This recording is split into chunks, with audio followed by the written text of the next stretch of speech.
All right, so let's dive into the same origin policy or the SOP. So, in particular, we're going to be looking at what what is the same origin policy? What attacks does it prevent? And also, how does the SOP relate to CORS or cross origin resource sharing? Okay. And the thing is, if you are in the browser and you are seeing a CORS error, right, that means that basically the site that your browser is currently on is violating the same origin policy. So if you're a developer or a DevOps engineer, basically this kind of having a fundamental understanding of the same origin policy will help you not kind of get those CORS errors. Okay, and as always, we're really going to be doing an 80/20 analysis. So this isn't every single thing about SOP, right? But it's just kind of some of the big wins. All right, so let's get going. So first off, obviously we need to start with what is the origin, okay? And within the same origin policy. So we can think of the origin as really where did the request originate from, okay? So for example, if you are on google.com's homepage, if google.com makes a request from basically if the page that you're currently on, which is google.com, if that makes a request, google.com is going to be the origin. Kind of a tongue twister there, right? So, but here's kind of the question when it really comes down to it, all right? What if google.com's JavaScript could make requests to any site on the internet? Would there be a problem there, right? And if you want a little hint that maybe could help you answer that question, really think about the Remember Me login functionality and see if you can figure it out. All right, I'm going to proceed. So let's go into the Remember Me login functionality, right? So let's just say basically you authenticate to your bank, right? Or bank.com. So bank.com's API is going to send an authentication cookie, right, to your browser.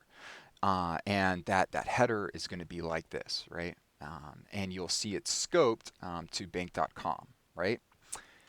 So you go ahead and you close your browser, right? And when you go ahead and revisit bank.com, you don't have to re-enter your credentials, right? And any request to bank.com will contain that authentication cookie. Now, hopefully, banks don't really leverage this Remember Me login functionality, but I mean, if you've ever been on Amazon or Facebook, you've kind of leveraged this, okay? But there are some banks out there actually that do leverage this types of kind of patterns, so it's good as an example as well. So relating to this, all right, it really comes back to why do we need the same origin policy, right? And let's just say that we visit evil.com in our browser, right? So here's kind of rephrasing that previous question. What prevents evil.com's JavaScript from interacting with bank.com, right? Could be bank.com's API, etc., right? So the same origin policy, what that really is striving for is to help scope evil.com's requests, particularly to evil.com, right? And this is just one layer of defense, as we'll see kind of later on in the tutorial.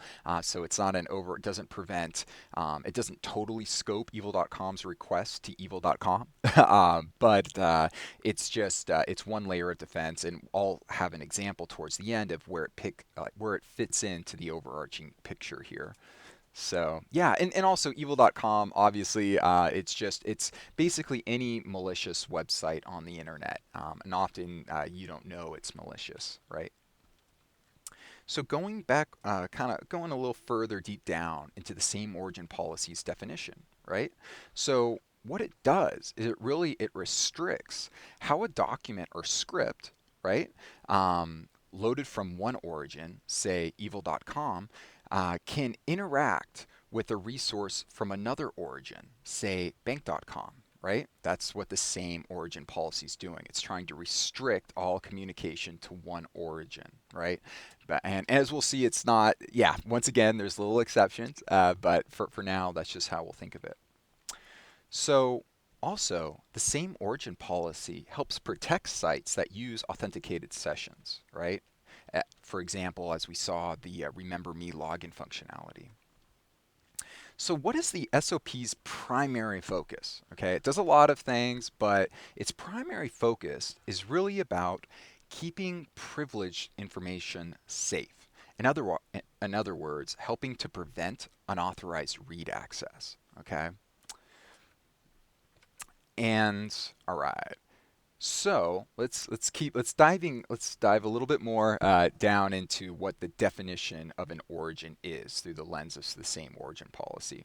So let's just say your browser right now is on this URL, okay? And basically, this is how the browser interprets the definition of an origin. There's the scheme, the host name, and a port.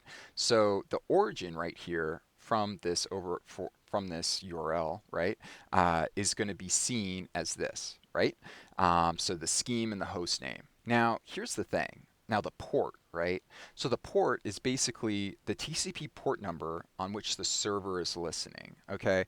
But the thing is here is if no port is given, it's just going to fall back to the scheme port. So we'll see an example of that pretty soon. So here's basically a chart of the comparisons. So how you read this chart is basically this. So pretend that your browser is on this page, and then this page tries to make a request to this page down here. Would this be a violation of the same origin policy? And when that same origin policy, when there's a violation, the browser will stop the request, right? So so right here, this would not be a violation. Basically, we're just going to another subdirectory, but that's not a same origin policy violation, right? Because the origin is the same, okay? So same here, another subdirectory, no same origin policy violation, okay? But check this out. This one is a violation. Now, why? The scheme is different, right? So the other one was using HTTP. This is using HTTPS, okay? Now, now here's another one that's kind of interesting. And notice how we're not specifying here any of the ports, right? So basically, the browser is just defaulting to port 80 because that is the port of this given scheme, default port of this given scheme. So, but here's one thing. What's if we're using HTTP, but we specified another port here? That is going to be a same origin policy violation, right? Because it's a different port. And here, even though this is a unique, another subdomain of company.com, since this is not exactly the same as up here, right? So that there's just a difference in subdomain, that is a same origin policy violation. So that kind of gives you a little heads up of how violations occur. So, all right, now going back to some edge cases. Some of you might say, hey, wait, what? I embed image tags that don't follow the same origin policy all the time. And in other words, these requests are going cross origin. Now, what's an example of that? Okay, well, say you're on, example.com, that's your web page, and then you embed an image tag to http catphotos.example.com, right? That would be a same origin policy violation, quote unquote, but why is it happening here, right? And well, there's basically the browsers relax this for certain items, and we're basically going to be going into that for certain tags and certain other kind of things. So let's check out some of those exceptions. So, well, actually, before we even go into the exceptions, that'll be in another slide or two down. We'll just be kind of going into generally how just kind of the rules of the same origin policy. Then we'll dive a little bit deeper down and see kind of the image tag exception, etc. So the same origin policy really dictates that cross-origin writes are typically allowed, okay? So, and remember here, I'm saying typically because there's always little edge cases and whatnot, but the SOP was designed with this kind of in mind, right? So just kind of bear with me.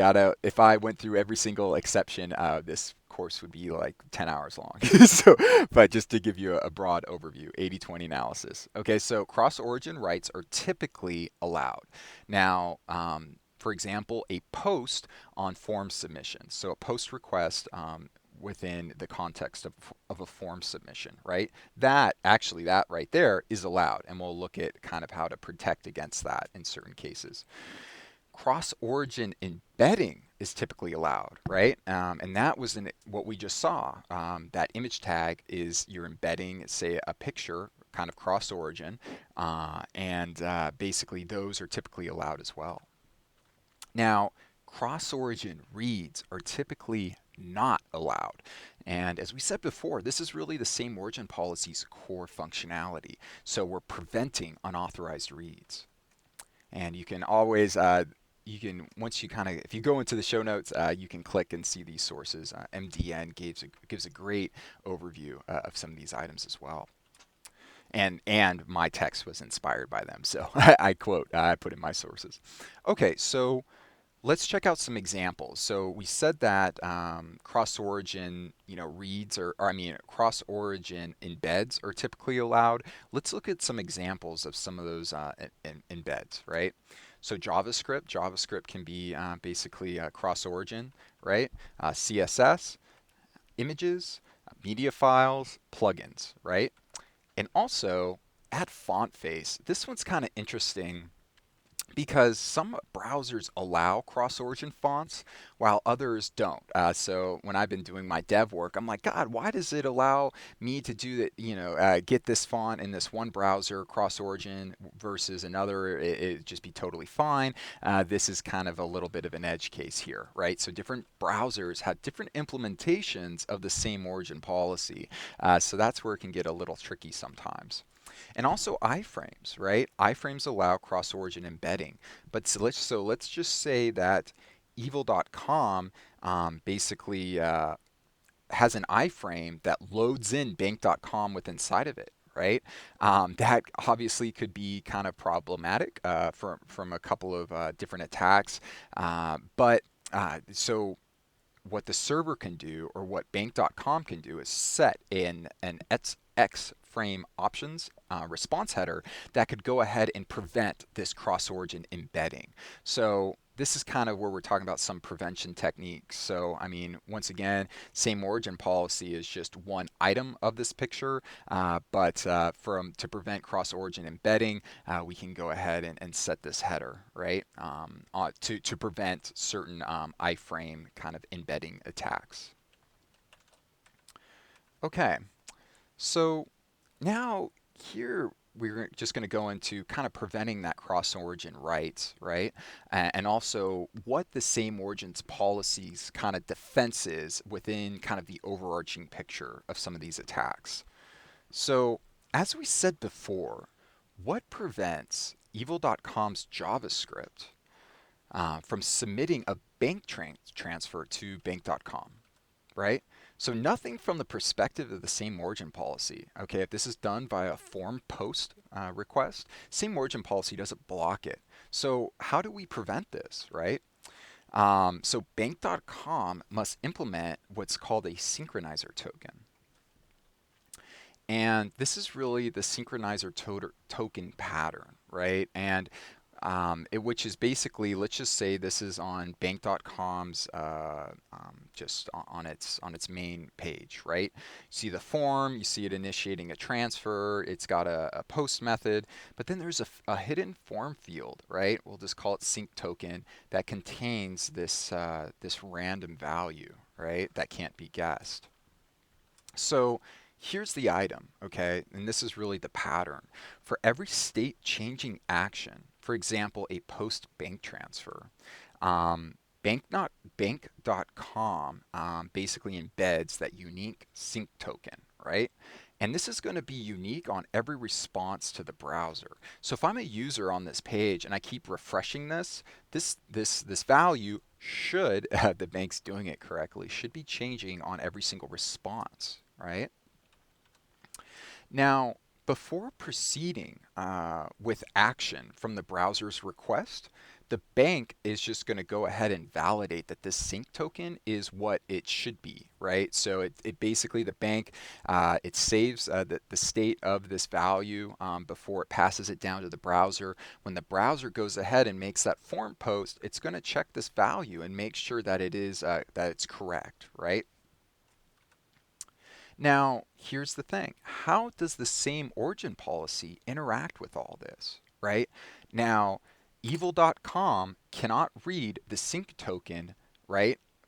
Because of the unauth, it's trying to prevent those reads, right? So evil.com cannot read that sync token due to the same origin policy, right? So that JavaScript on evil.com can't go ahead and pull up bank.com and find whatever the value is, right? So that is where the same origin policy kind of comes in, is preventing those unauthorized reads, right?